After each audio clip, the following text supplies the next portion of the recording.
This is agriculture IET without space to grow crops. I know, quite a long. So I am Chad Okinaka, Vice Principal for the Waipahu Community School for Adults, Hilo and Kona campuses. Our flex farm, as you can see in the picture, is at the Hilo campus. So we piloted it in the fall. As you can see, my teacher, Angela Nakamura, obviously she is not here. Unfortunately, she is a part-time teacher for me, and she works at the local high school. So unfortunately, she couldn't make it. I do have Cindy Iwata right here. Cindy is my registrar. She'll be helping me, and she'll be doing I have a special treat for you in a little while. And let's see. And then I also have Dr. Kim Smith Kolasa, who is in Michigan. But before I do that, let me tell you a little about myself. I have been at the Waipahu Community School for Adults since 2012. So this would be my 14th year in adult ed. Um, I was a vice principal at elementary schools before coming to this position, and I was also a high school business teacher because in Hawaii you become a teacher and then usually you go into administration. Okay. Um, at this time, I am going to have Dr. Kolasa explain, tell her about herself. Hello, everyone. I wish that I could be there in the room with all of you, but I'm grateful that we have technology that's allowing me to join you virtually and co-present today with Mr. Okinaka. I am a partner with the Waipahu Community School for Adults from the company called Fork Farms. And so we partner with education and nonprofit organizations globally to help bring the type of educational programs connecting students directly with plants and growing their own fresh food and technology. I've been an educator for more than 40 years, and I've taught all grade levels, literally from preschool through adults, and have been with Fork Farms the last 3 years after co-founding the indoor agriculture program at Northern Michigan University, where I taught for 8 years before that. So I'm excited to work with you virtually today, and really honored to be sharing this time with Cindy and Chad and all of you. Thank you. Okay, a little disclaimer. This is my first time doing this at COABE, so please bear with me. Also, it's going to be very imperfect because I wanted my teacher to come and do this, but since she couldn't, I had to, of course, interview her and get down and get the gist of what she wanted to say. So I have notes. Okay. All right. In the meantime, Miss Cindy will be explaining something that she'll be doing right now. Aloha. So, one of the things in Hawaii that makes Hawaii so great is that we have certain protocols in our Hawaiian culture. And one of the things one of our partners will do before they start their classes is they do this oli, which is a chant. And basically what the chant is their way for their students to clear their minds, to be focused, and to receive the knowledge from the ancestors and above to obtain this information so that they can then eventually be pass their GED. So it's also a way because our adults have such complicated full lives. Sometimes it's very hard to walk into an afternoon of class and to separate out your life and school and separate out family and school. So this chant, this oli, is a means of we leave everything outside, we walk in, we do this oli, we're here to focus and we're ready to receive the new knowledge that's going to help us achieve our goals. please bear with me because normally this is done with a bunch of people. I always done this with my peers. I've never had to do this in front of a crowd by myself. So this is going to be fun and interesting.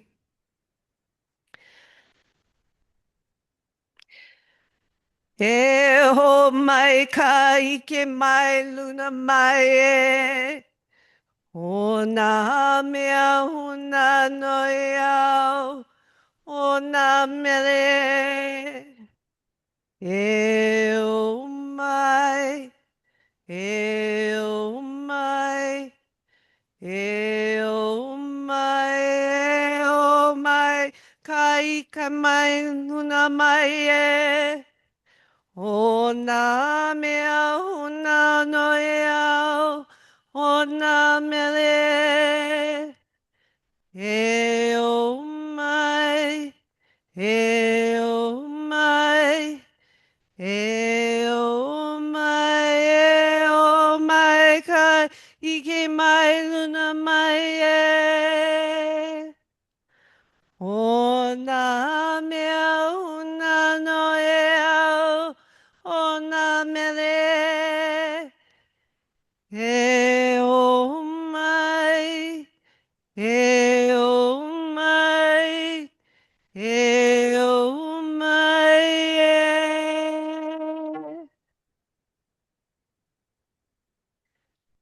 And it's done 3 times as a means of focusing. Thank you. All right, thank you, Cindy. I'd like to also introduce Mr. Ryan Mandado.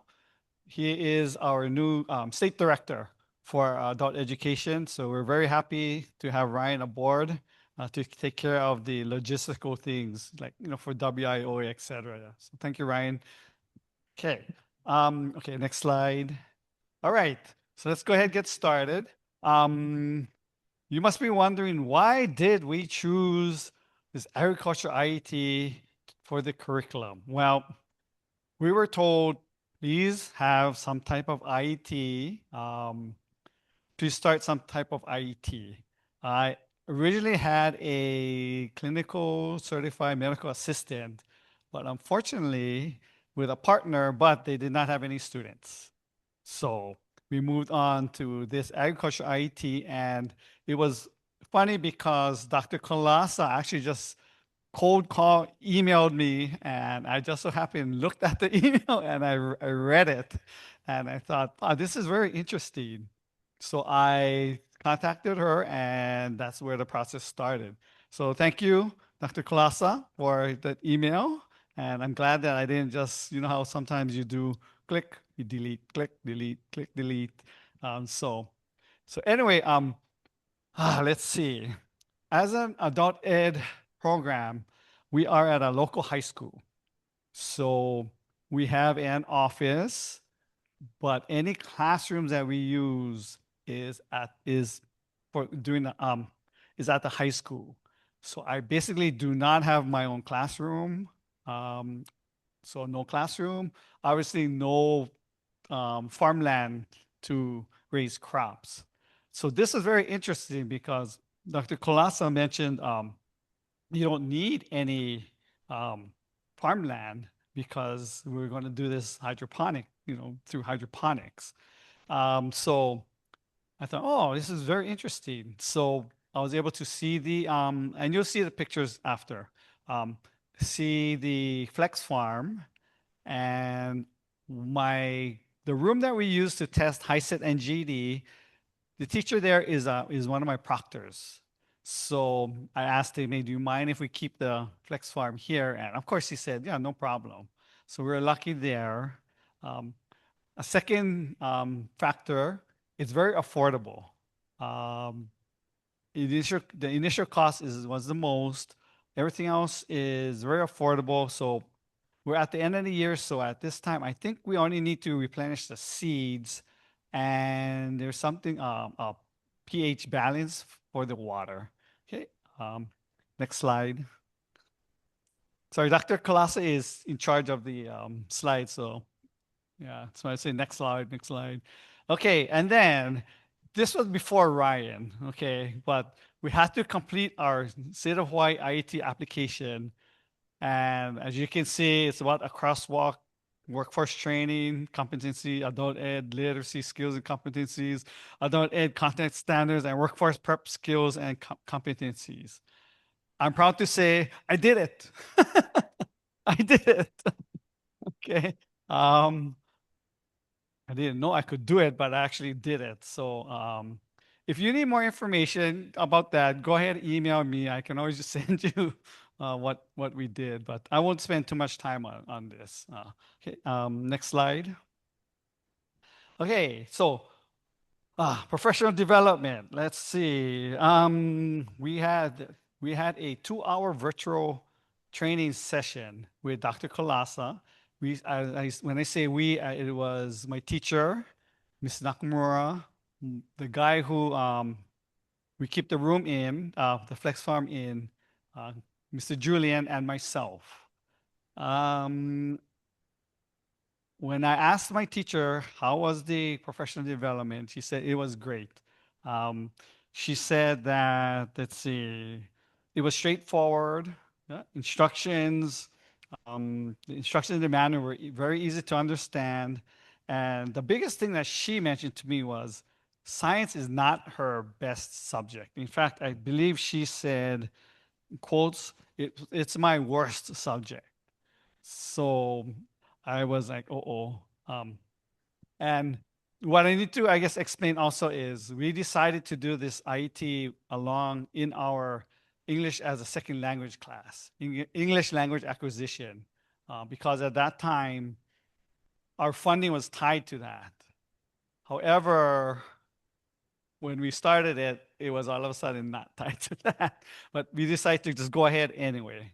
Um, so I'll be talking about from that point of view, the context of we're doing this IET in a English language acquisition class. Okay. Um, let's see. So I'm just going to say Angela, who's my teacher. She mentioned that she felt very confident after the PD. There's graphics, how to put together the Flex Farm.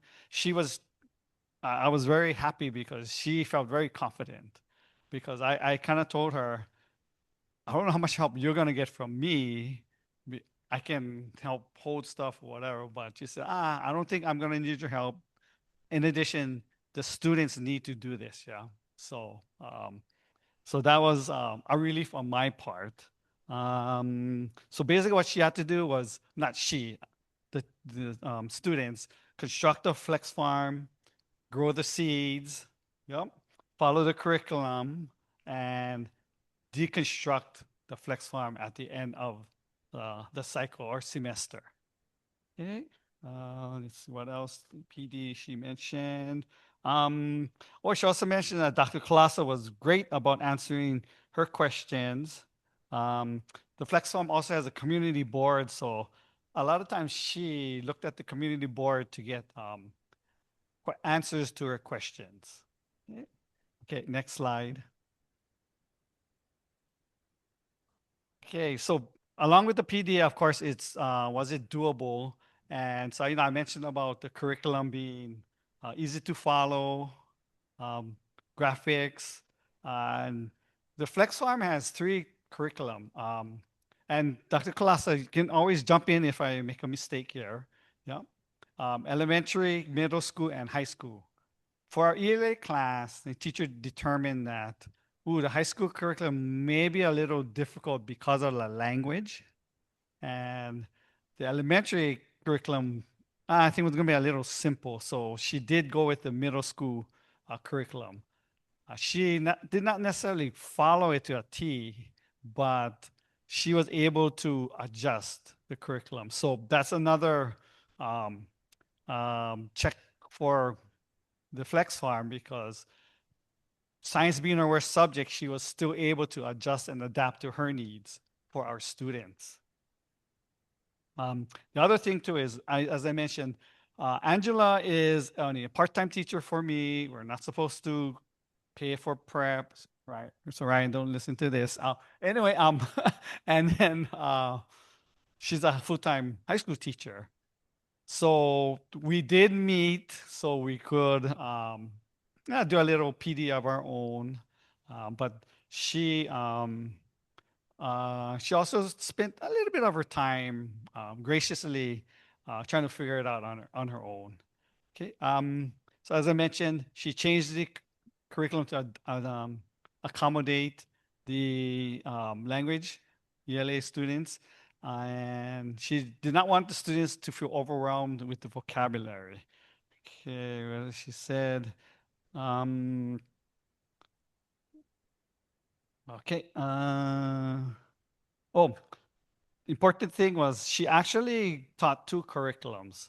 One was the regular ELA curriculum that she had, as well as the Flex Farm. So it was two separate as well as a combined. She was able to use some of the terms in her regular curriculum. Okay, next slide. Hey, greatest challenges so far. How to make the students engaged in growing plants. So Angela mentioned that not all of the students want to be farmers, yeah, in quotes, farmers. Um, so she, had to somehow engage the students. And so what she did was, I think the first time they had to choose between basil, green lettuce, and star lettuce. So she asked the students, and what she did was she said, okay, based on those three crops, which one do you use the most in your current life for preparation of food? And for them, it was basil. So that is how they decided, let's go ahead and plant basil because they all use basil somehow in their preparation of regular meals. So I thought that was really smart of her to connect. And she also mentioned, of course, like what do you use the basil? What kind of dishes you use the basil for? Um, and so you can see in the picture in the back there is the basil's growing out of the flex farm. Yeah. Um, so how much of the teacher's own time did she have to use? So one thing she did do was she took the seedlings home because she's not in that class that we had the flex farm, but it is basically a tray, like say maybe about this big, with and you planted the seed in the Kim, what do you call that? Rock wool. Rock Yes. pool. Yep, you got it. Yeah. And then all she had to do was mist it. So in the morning when she wakes up, before she goes to her school, she would mist it, go to school, come back, mist it again, and once she's home, she would just check. Um, once the seedling started to grow, and I think it's a leaf or so or two would show, she brought it back, and that's where the students would then put it in the flex farm. Okay. Um, so she said she didn't really need to use too much of her own time. So I told her, okay, that's great because I don't know how I can justify paying you for that. Okay. Okay, next slide. Uh, Dr. Colasa, do you want to say anything um, right now? You are doing great. I'll wait for my portion. Yeah. Okay. Um, all right. So teacher remarks. Two biggest things to help learn English. Each student had a different language, so English was used. We were lucky because one of the students sort of took the lead. So I believe at that time we had um, three different languages. But what she would do is model, show this is how you would do this is how you do that, as well as to put together the flex farm. This is what I did, and she would show them. So then, of course, the other students will pick up on that, and then they would put together the other parts. So I thought that was really great because a lot of times in her class there's not much talking because the students are as we see in Hawaii, a little shame or hesitant to speak English because they're afraid of making a mistake or people will laugh at them or something, or because or not understand them. Um, so that was terrific on Angela's part to figure that out. Um, let's see. And as I mentioned, the manual also helped, especially the graphics part. Yeah. Um, as I mentioned, I took no part in putting together the Flex Farm. I trusted her. Um, and she always gave me the confidence that she can do it. She can do it. And even when I would ask the students, "How is the flex form coming?" they would just tell me, "Okay, it's okay." And I remember asking them a question. I think I just something simple. I asked them, "How do you know when to put the rock wool in the flex farm?" And so I mean, of course, they were able to answer, "Oh, when it starts sprouting." So it's okay, it's something simple, but for someone who English is not their native language, it can be a difficult question because they're probably thinking, how do I answer that? Or especially, oh, the vice principal is asking me, I gotta get this right then, and which they did. Um, and I mentioned about how to determine, how they determine what to grow. Um, in the second semester, the current semester, it was between the green star versus romaine lettuce. Um, let's see. So Angela said she did almost the same process. She asked them, which lettuce do you eat more, or what types of food do you use? The green lettuce. What type of food do you use? Romaine lettuce. Um, she surprisingly said they picked the green lettuce because it's used in sandwiches. Um, the romaine lettuce is more like a salad, and I guess she said they don't. I guess they don't eat salad because everyone said no green. Let's do the green star because we don't want to eat salad after it grows. Yeah. Um, so okay, so that was fine. Yeah, and I've also in their experienced conversation in scientific and vocational context. So that was Angela's. Yeah, Angela had to somehow connect those two, and I believe she did because when I go in there, I mean, like I said, I ask simple questions, but they're able to answer. So that's terrific because I even myself I'm a little worried. Like, well, I wonder if I'm asking too hard questions, but uh, Angela said, no, ask them whatever you want. I think they'll be able to answer, and so that was great. Um, let's see. Okay, next slide. Okay, advice for the first time teacher teaching flex farm. Um, Angela did say it. The flex farm is very well made. So up here we have don't be afraid to get a little rough with the farm itself, um, because it does take some efforts to put the pieces together. And Dr. Colasa is very good about. I think there was one of the hoses had a leak, but it wasn't from a malfunction in the equipment. We the students and Angela put it in the wrong place. So I remember Angela saying, "Oh, she came. They turned on the water, and there's a leak, yeah. So they were able to turn it off and somehow fix it. How they fixed it? They looked at the graphics, the instructions, because Dr. Kalasa is in Michigan, so she is, I think, 5 hours ahead of us. Our classes are in the evening, so we're looking at 6:30, 7 p.m. Hawaii time. So we weren't about to call her and wake her up and say, "Hey, how do you do this?" So Angela and the students were able to look at the um, manual and figure it out. Wait, and they did. Um, okay. Let's see. Oh, and then she also mentioned about the timer of the light. She said, be careful, be sure you check that because you do not want the light to be on all of the time. Otherwise, the plants may burn. A funny story, my teacher, Mr. Julian, he said, oh, one day the custodians came to him and said, hey, did you forget to turn off your lights? Because, in his closet, when the lights are on, it's early in the morning, the custodians come earlier, so they would see the light. So he told them, come. And they went in and he showed them what we were doing. And so they're also intrigued because, wow, you guys are um, growing basil or growing lettuce?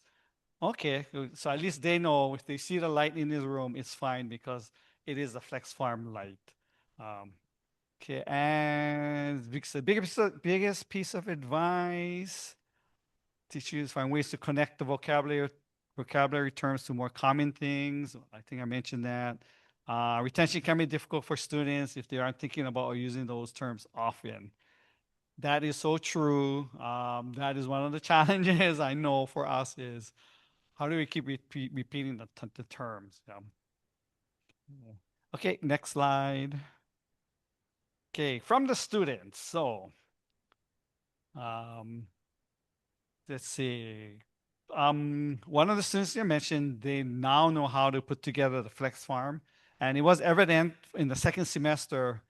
Um, they the students were able, the returning students were able to just do it.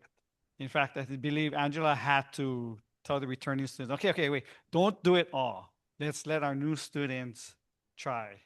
Also, um, yeah, they mentioned first time they worked with the flex farm was a little hard, but they were able to look at the pictures and follow the directions easily. So that was a testament to Dr. Kalasa and Flex Farm, where the instructions are very easy to follow. Okay. Okay. All right. Next slide. Okay. How did the Flex Farm experience affect the students and their families? Well, I guess the students, they transferred their knowledge and skills because now they're a little more confident on putting other things together. Not only the Flex Farm, but since they've had to do it, in class. And here's what, because before that, I watched the video about the trees, and now that I learned how to plant the trees, I like it. That thing after that, I feel like it's easy for me, but before I try a little bit harder for me, but now it's very easy. And even to get this sentence out of this a student, it's kind of a long sentence for them. So that was, I was very happy. They also gave me some other quotes, but I didn't want to spend the whole time reading their quotes. Yeah. Hmm. Just by that comment, I know exactly what student wrote it.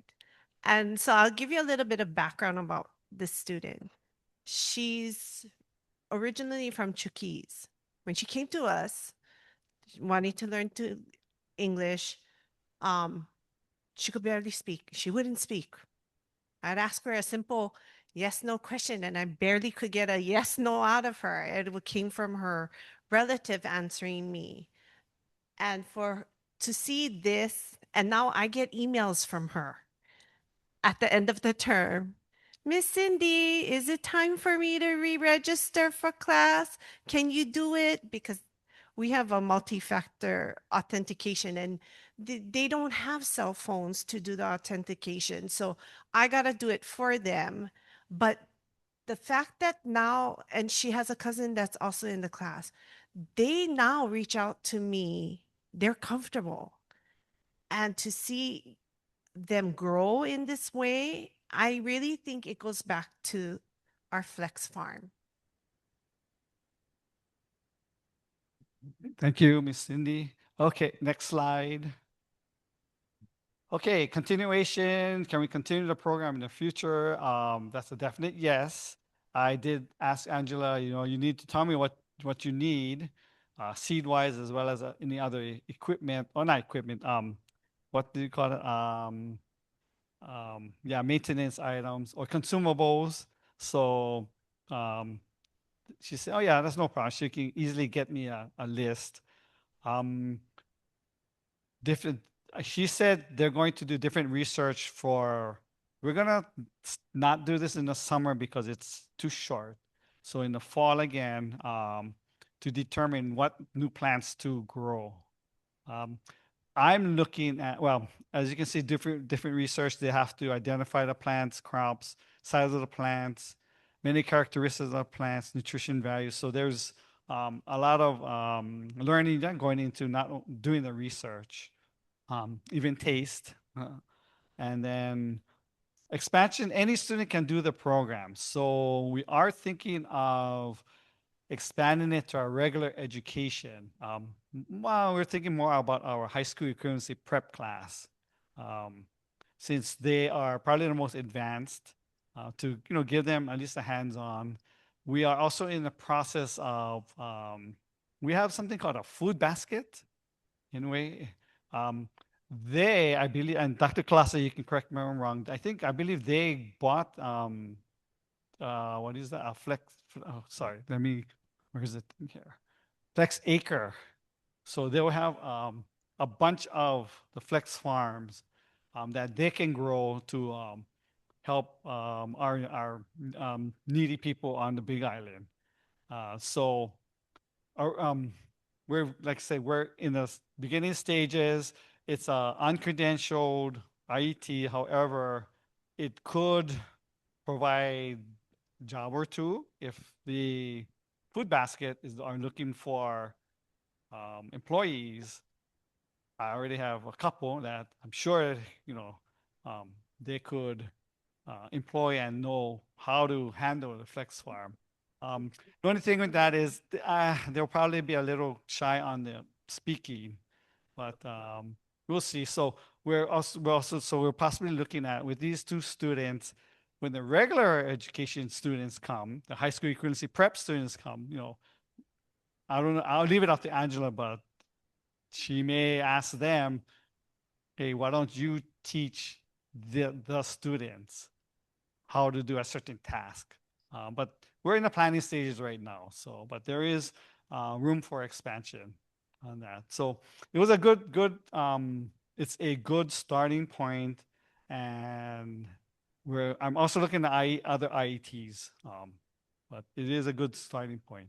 Um, Dr. Colassa, do you want to add anything?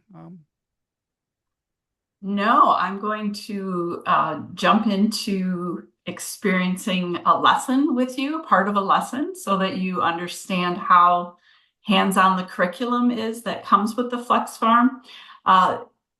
I guess I will say two things. I love what Cindy shared regarding the students sort of gaining confidence and a sense of agency, and that ability and to communicate even more on their behalf. And so much of this process is about connecting people with food, right? And people come together through food, that's universal, but then also empowering your students, right? So that they develop this comfort and this confidence and this agency that has to do with not only growing fresh food, but problem solving. And we wanted you to hear the story directly from Mr. Okanaka and Cindy sharing like that they really have seen everything that we would hope for in a program, a Flex Farm program, no matter where it is in the world, come to fruition. And it's just beautiful to hear that sharing. So this is the time for you to be the students. What you're going to need, everyone in the room is going to need two pieces of paper, either a front and back side will work, or two separate pieces of paper. They can be blank or they can have lines, and a writing utensil. So make sure you have that. And then you're going to start on one of the pieces. You're going to make a T chart. So you're going to divide your paper right down the middle and put a line across the top. And on the left side, you're going to write notice at the top. And on the right side, you're going to write wonder. So a T chart, paper divided in half, line across the top, notice on the left side, wonder on the right. And what we're going to do is dig into what is hydroponics. And so giving you some real world phenomena experiences and drawing on what you might already know and what your experiences might already be, and then start to build out a mental model for you to understand hydroponics. And this is the middle school what is hydroponics lesson. So this is a lesson that can be done with students, as Angela has done with her students. So we're going to watch a time-lapse video, and I will play it twice because it goes fast, so don't panic. And so I'll play it once, and then you'll write down on the left things that you notice, and you'll write down on the right things that you wonder. And then I will play it a second time.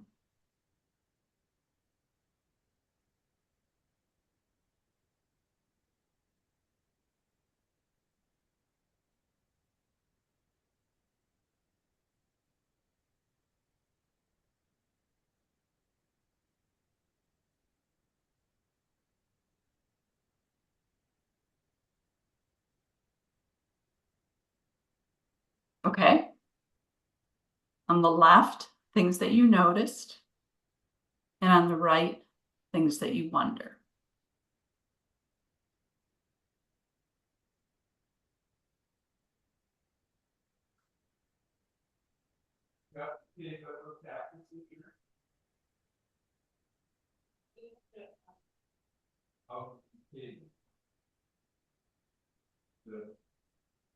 And I'm playing it the second time now.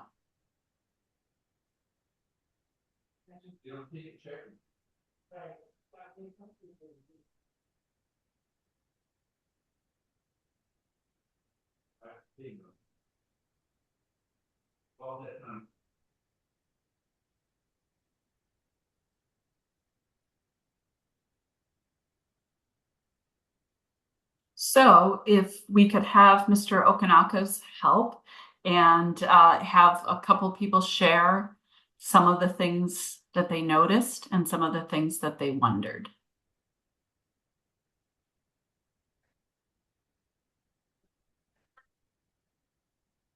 Did you hear? Oh, Dr. Klasa, someone asked if they can have like a minute or two to talk at their table. Sure, absolutely.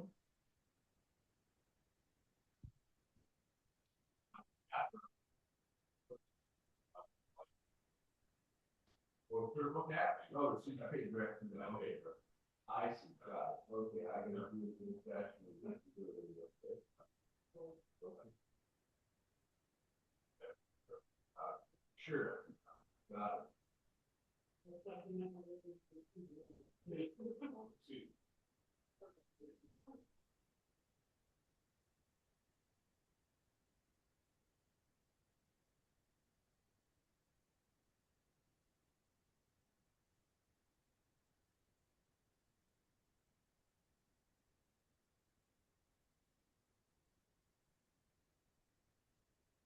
Okay, time is up. Who wants to share? If not, I will pick someone. Anybody wants to share? Oh, okay. Okay, here we go. I just observed that it seemed like they grew awfully close together, and I wondered if there is a too close that they can grow and not suffer.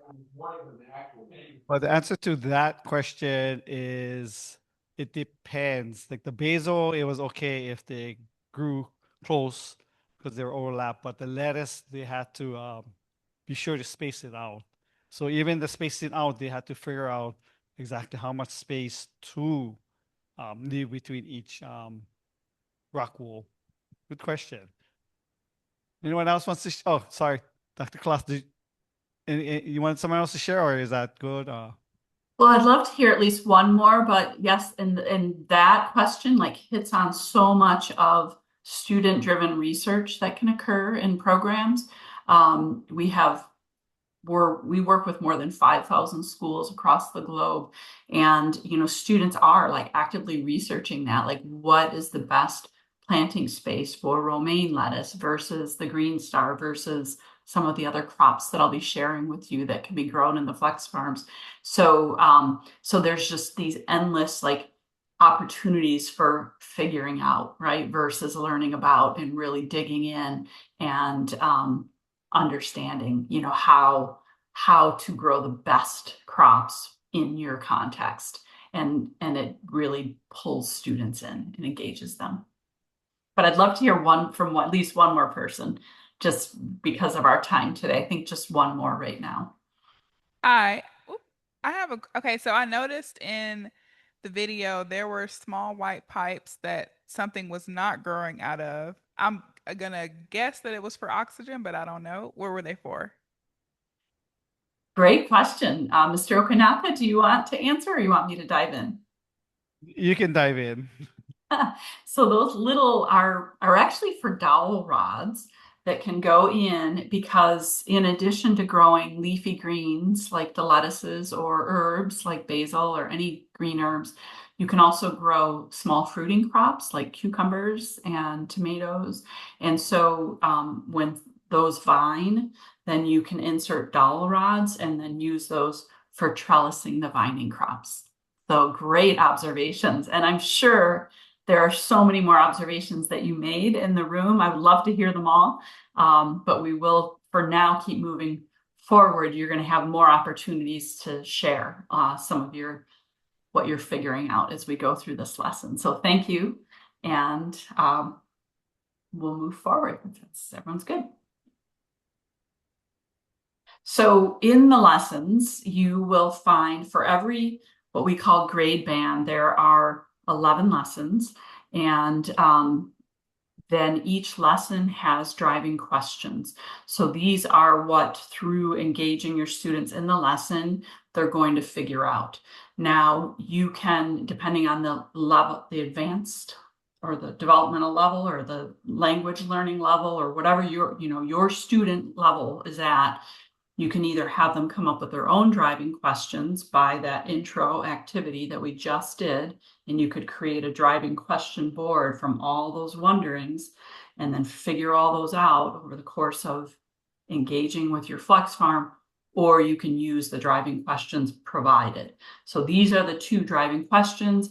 Through this lesson, we will figure out how plants grow through hydroponic farming, which not everybody has experience with, and what do plants need that are the same for hydroponics versus growing in soil, which more people have experience with. And so drawing on those experiences that more students have from the poll I sent you, I think we had 9 people respond, and 2/3, more than 60%, have grown fresh food in some capacity, right? And probably in most cases, it's using soil. And so you want to draw on that, right? Those experiences, that knowledge, and then build out understanding of how hydroponics is similar and different. And that's what we're going to be doing next with you. So what I'd like you to do is either list, or if you're a visual person like I am, you could draw your own little diagram, but I'd like you to list what plants need to grow in soil, or draw a little model or diagram of what plants need to grow in soil.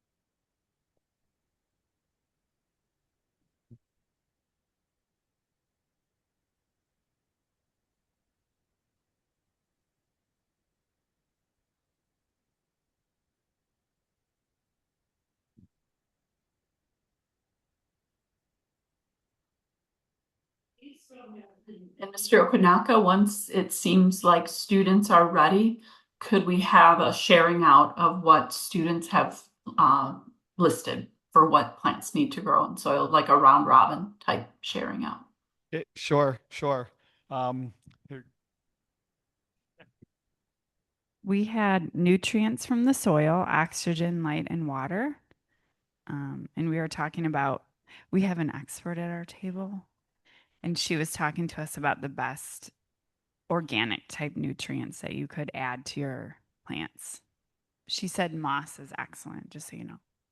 Awesome.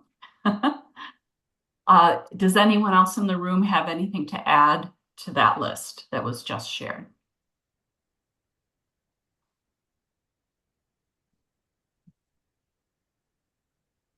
You need good soil microbes, worms to aerate your soil, which would give you your oxygen.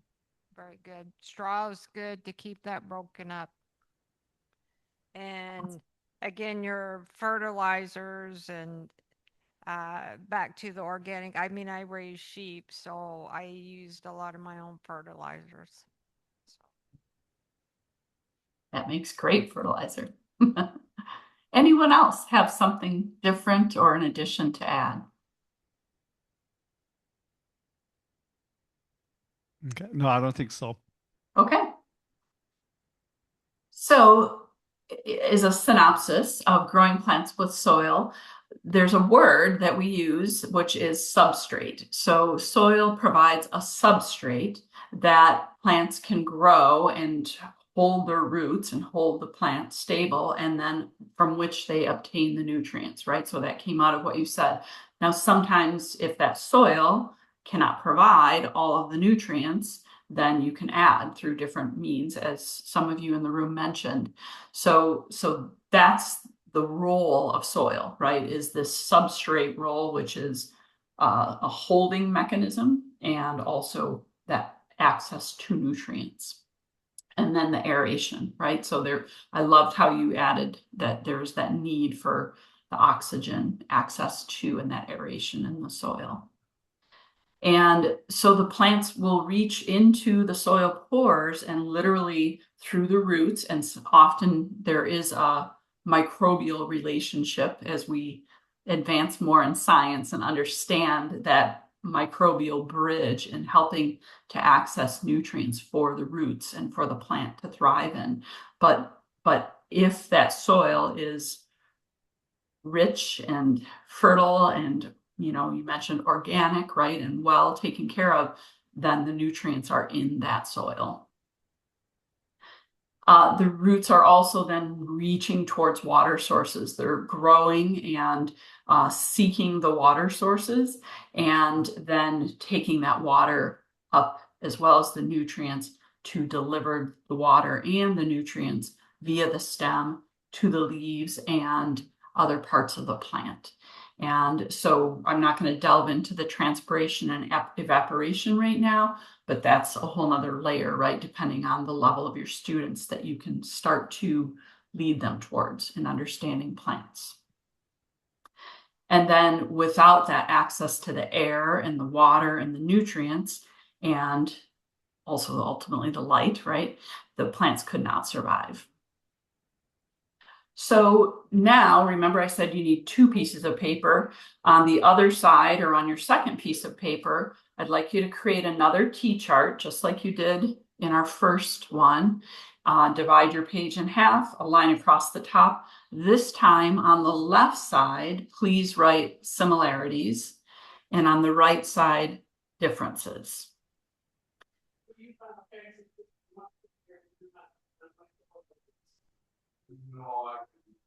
And what we're going to do together through 3 more video shorts, we're going to start to uncover the similarities of growing plants in soil versus growing plants in hydroponics, as well as the differences. So you're going to start to create this understanding and mental model for hydroponics and how it functions in relationship to plants growing in soil.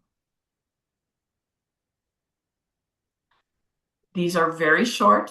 I do intend to only play each of these once because of our time. So you don't have to get everything. This is just giving you a taste of a lesson. There's no right or wrong answers, but you will try to see if you can find through each of these video shorts one similarity of a plant growing in soil versus hydroponics around light, and one difference.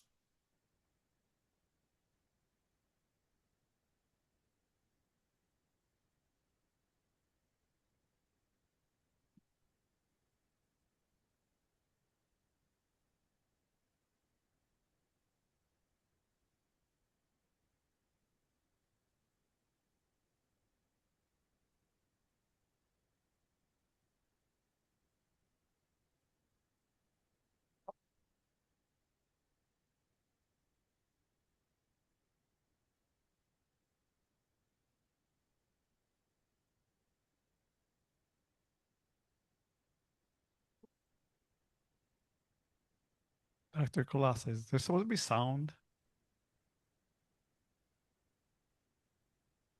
You're not getting sound? No, no sound. Ooh, that's not good.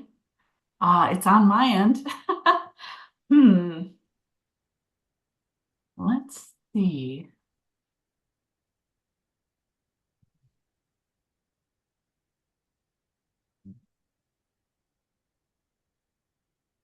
Any suggestions in the room for why you guys might not be getting the sound? Because I believe the other video had sound. Right.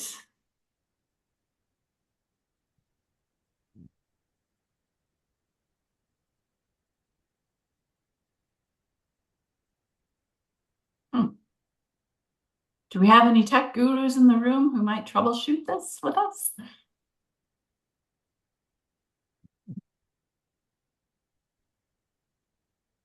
My sound volume is fine. 'Cause-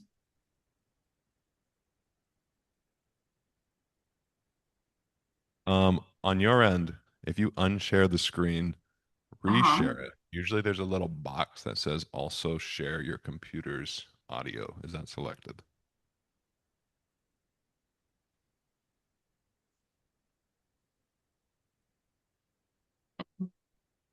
Would that be under video or Click on the share screen. Let me click on it on my end too. share screen? Oh, share sound. I see that. Share All sound, yeah, right, that- let's see. Let's see if that does it. Awesome. Thank you. This is a great example of how flex farming can work with your students too, right? Because nobody knows everything. And so this is how we draw on helping each other and figuring things out. And so awesome. Let's hope it works. Here we go. I'm going to start it over because it's only 1 minute and 10 seconds long. So.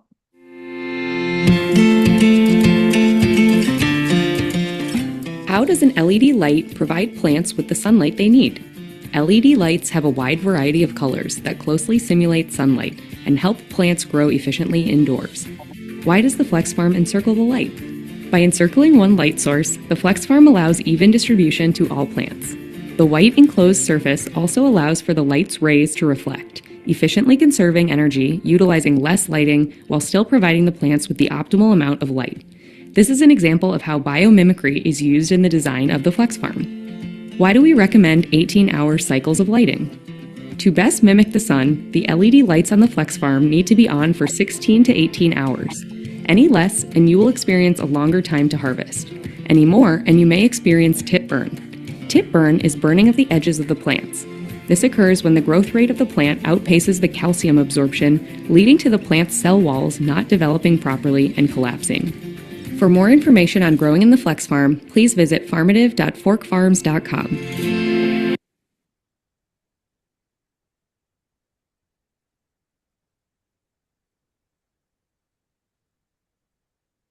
Sorry, I have to stop my share again just because I was sharing the video and not the slides.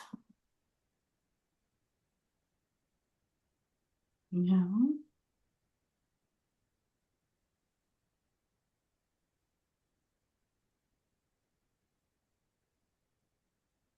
Hmm.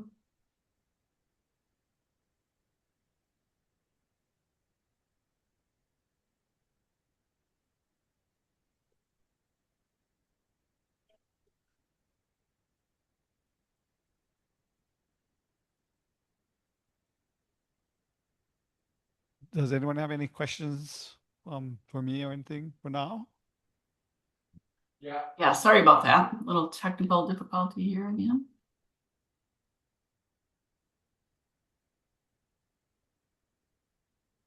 Yeah, another I guess for curriculum. My teacher had to schedule it so when we have um, semester breaks, it's already harvested as well as the students can clean the flex farm. So I think she did a really good job figuring out those things because I didn't want to come during the break myself and you know have to clean it. Yeah,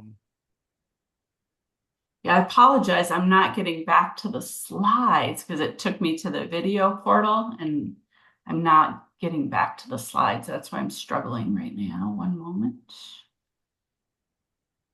So oh, hold on. I think I see on the very top there. Oh, hold on 1 second. Let me run up there. Yeah, and because of the screen sharing bar, I can't see that. Oh, yeah, you kind of got to finagle with it. There's like a little arrow underneath where the green bar, and usually it'll move it to the bottom of your screen. Little arrow. Sorry about this. Yeah, because I can't see my tabs. So That happens to me all the time too. I have to like get right on it, and then I'm able to click this little green arrow. Is it all the Zoom like mute buttons and stuff? yeah, so I can't find my slide. Maybe just unshare screen and then click on the slide and then reshare to get rid of it for a That's second. what I was trying to do, and I couldn't even see my slides on that. So yeah, I know I've had ways where I hid that bar and I can't find a way to hide the bar right now. Another thing, if I'm not mistaken, there is a shortcut on your keyboard that will transition between your tabs. I believe it's holding control and then clicking the left arrow key. Control left arrow. Let me try that. No. Mm-mm. Oh, sorry about this. This is a little one of those technical difficulties. I know it's there, right? And I can't get to it. So Let me look that up.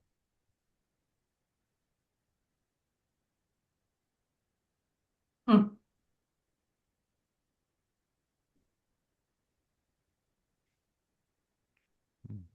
Strange. Mm-hmm. Yeah, I want to get back to the slides and it's not allowing me. Maybe just click new tab and then open your slides on Google Slides. I might just bypass it if that's available. Yeah, I don't see, or like, oh, like a new share. Like a complete new tab unless it's blocking that too. Yeah, see, it's blocking all of it. Weird. I do not know that one. This is why I use Google Meet and not Zoom anymore. No.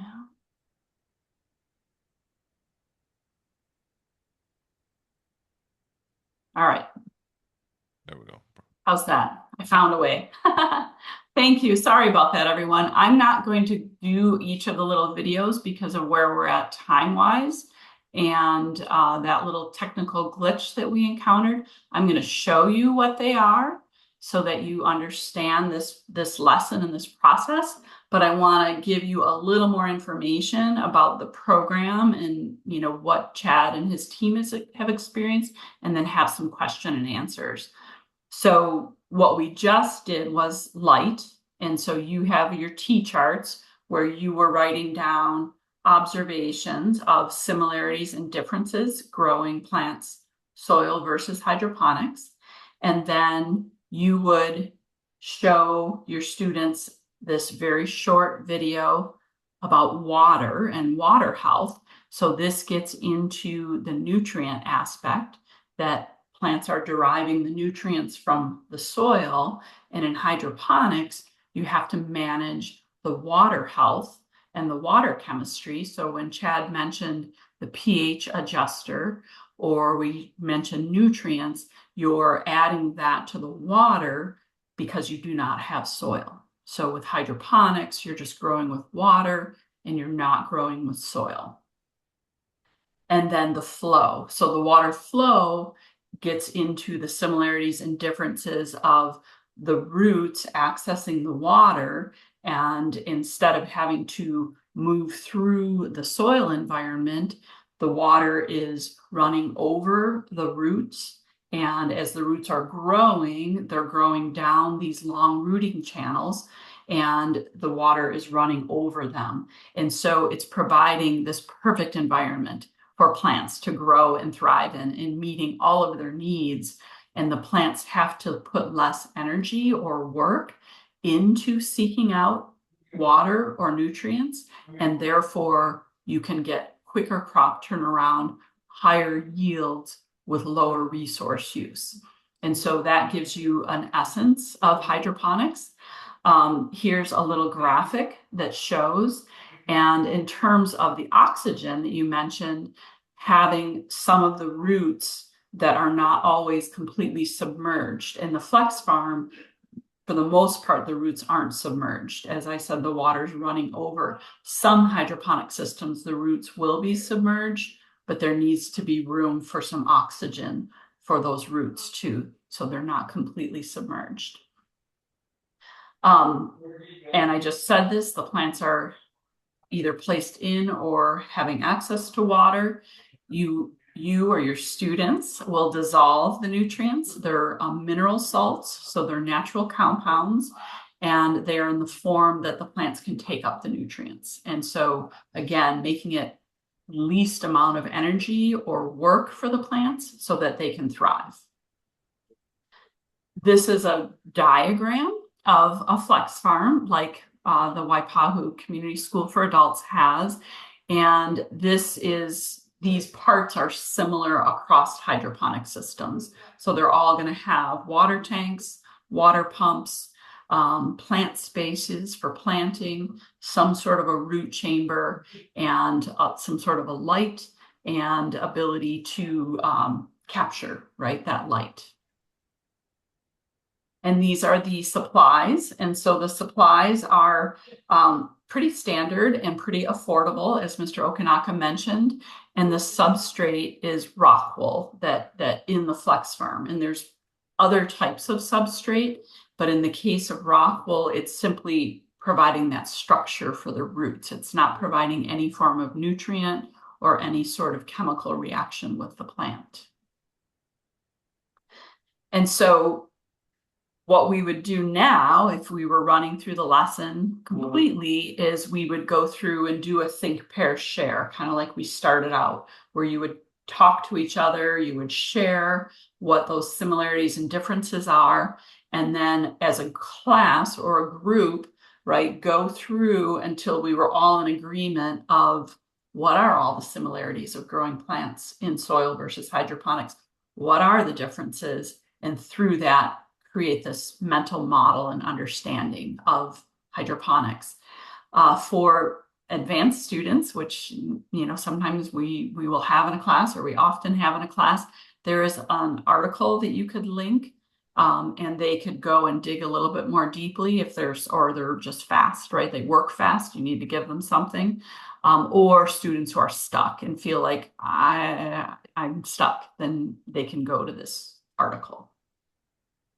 So I'm going to go to our Q&A, but I want you to know these slides are in Whova for all of you, and the next section talks a little bit more about fork farms and our partnerships globally with education and nonprofit sector, and why we're doing this to mainly increase food security and also give people and students agency in growing their own fresh food.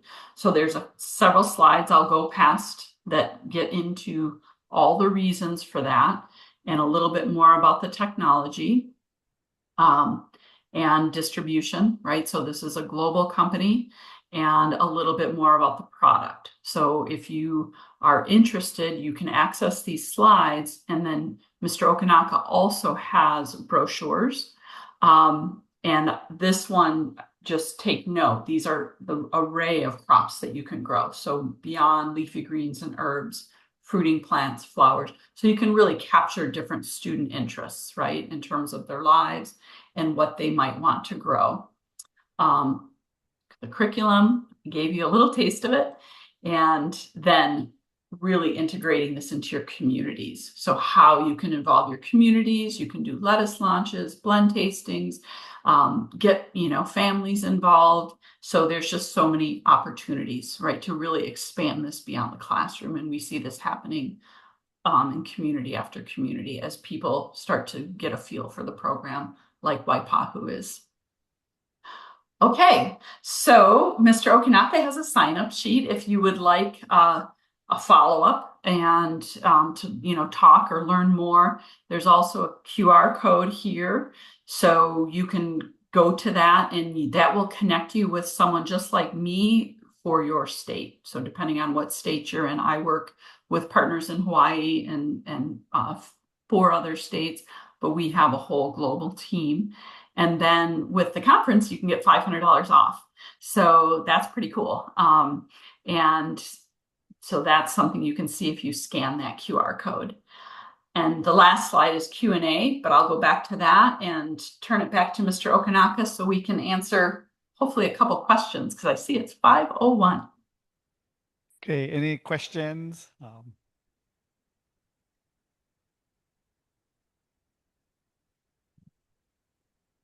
So this was a project that started at the first of the semester, at the very first week, or are you talking 12 weeks, 16 weeks, 14?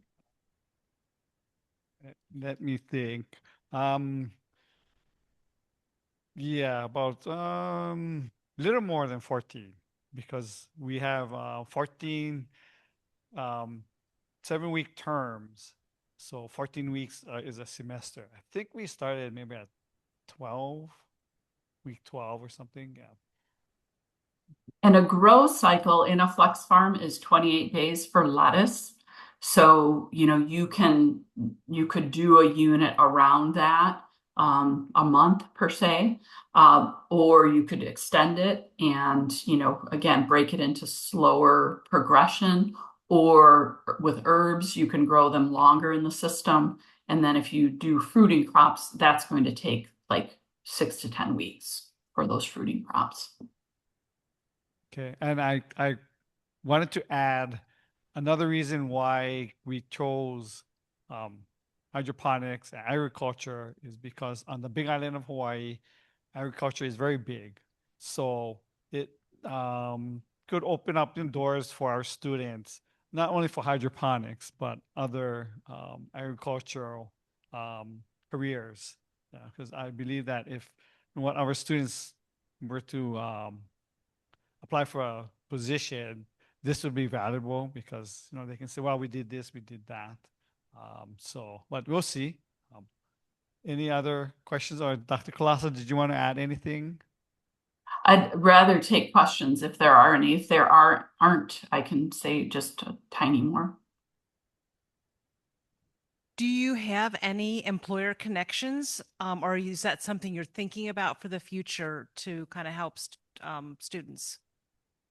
We're thinking of the future, but already I believe Dr. Kalasa of the food basket uses. So I'll be having a meeting with them sooner rather than later. Mm-hmm. Yes, and what they're planning for is actually called a flex house, which would be a scaled up indoor farming production paired with an outdoor farm. So they're going to be doing outdoor traditional farming and then indoor high tech. And so creating sort of this talent pipeline and this workforce opportunity. So when we work with communities, those are part of the conversations that are happening.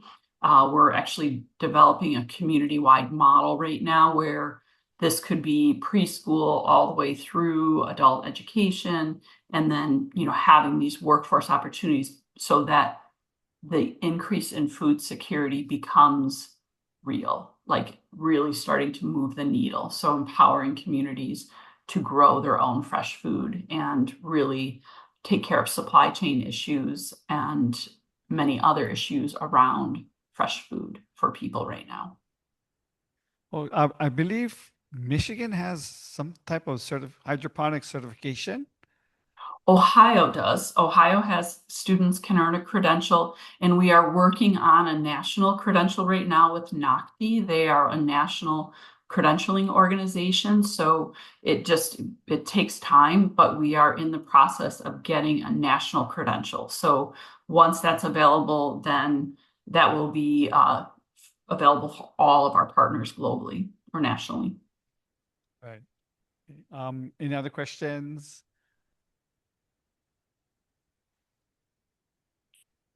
What was the certification that you're working on that's a national certification? NOCTI, NOCTI. Thank you very much. Yes, I'm sorry for my technology issues, but when I did teacher training, I always said expect technology issues because they're going to happen. So thank you for everyone's patience with that. And thank you for participating. And I would love to talk with any of you or connect you with my team members who are working directly in your states. And there are partners in your states who are doing this. So connecting you with those partners, like with Waipahu Community School for Adults, which is the pioneering adult ed program. I need to give them credit for that. So they are the first adult education program for pork farms and flex farming. Thank you. Like I mentioned, Dr. Kolasa has been very helpful to us. Yeah, any questions? I believe we passed around the sheet, so Dr. Kolasa, you'll be getting the information. I think you can easily get my information. So if not, then thank you for attending. I hope for our first time it was okay, but anyway, but thank you.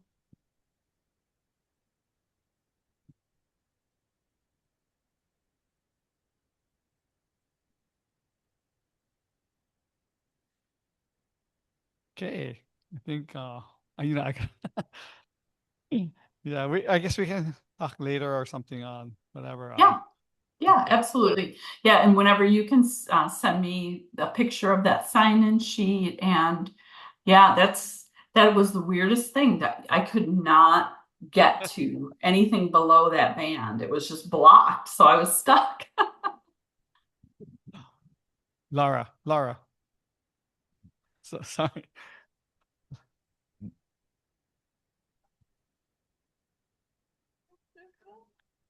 Okay, wait. This is no, wait. Here. This too. Well, I'll trade you. Oh. Thing.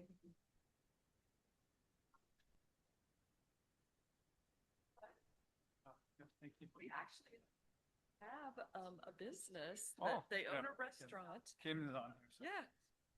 They own a restaurant and they actually also sell to some of our higher end restaurants in our small town. We have a university. And so they are actually doing microgreens and the tomatoes. And I'm trying to think what else, several of the lettuces. I'm not sure if they use your system. I just filled out your form and I'll be interested in talking to one of your local reps. I'm in Indiana, which happens to be where COA now. So we're about an hour west of here. And actually our mayor, her son is the one that does the hydroponics in the community. So I'll have to find out what they're doing, how they've set it up. And certainly they own several businesses in the community. So I think there can be some real opportunity with the NOCTI certification. That's what would be required in Indiana. Yes, for us to be able to utilize it. We're sitting with a couple other folks as well, who are very excited about it. Our parameters are usually in that 12 to 14 week range. So yes, very that works. that time. Yeah. And a lot of programs with ELL. I think that's the other interesting side of that is having those different levels of curriculum already ready. That's awesome. You guys are doing all the legwork for us. For sure. Well, that's the intention. We are one of our expressions is how do we easy button this? Because I've been an educator my whole life. Like educators are busy. So how do we easy button this? And I love hearing that. And I'll make sure that you get connected with my colleague in Indiana. His name is Josh Malik, and fabulous person. And we do have quite a few partners in Indiana. So, helping build out that network. Mm-hmm. Awesome. Well, thank you. So yeah, I'm excited about it. Want to see more about it. So thanks for sharing. Great. You're welcome. Yeah, several people in our table and the one behind us just saying, "Hey, this is so different and so neat to learn about something unique." So it's a rough time really, but good job. Awesome. It draws students in. I've seen it draw in students for all levels. And what I've heard from teachers is sometimes you'll be surprised at who it draws in, right? So sometimes it draws in students that maybe normally aren't like being in a leader role, and all of a sudden they emerge as a leader for this because they like this really, because that blend of technology and life science, and it's so unique that what emerges is really blows many teachers away, which is exciting.